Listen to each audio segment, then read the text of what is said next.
Hey guys, welcome to the channel. Thanks for being here. Today's video is going to feature the old train car called the caboose. The reason why I call it an old train car is because you no longer see them at the end of the trains.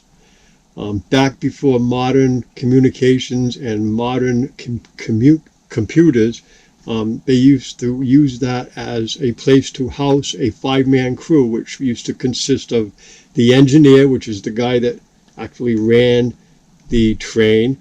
A fireman was always on duty.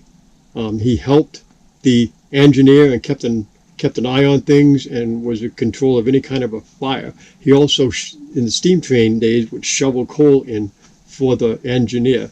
The conductor was considered the captain of the ship, let's say. He was responsible for the operations, the overall operations, the paperwork, and he rode in the caboose also, typically.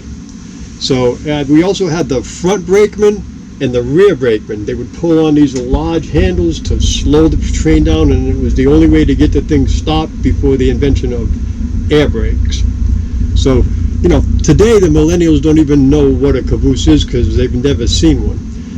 The name of the caboose came from the Dutch word caboose, which in a ship in the Dutch world is called the captain's gallery. Okay, so that's where the caboose came from. The very first cabooses were very primitive. Let's say it was supposedly invented by a guy named Uncle Nate Williams of the Auburn Syracuse Railroad, and he took basically a freight box, put some wheels on it, and used it as an office with a simple barrel and a desk chair. So it's pretty humble beginnings.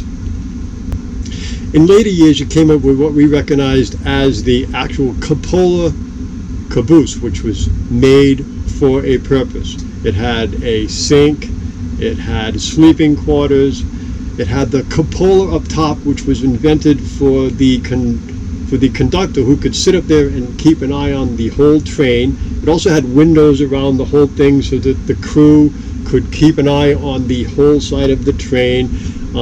Like I said, it had water, heat, sleeping quarters, and a little office for the conductor.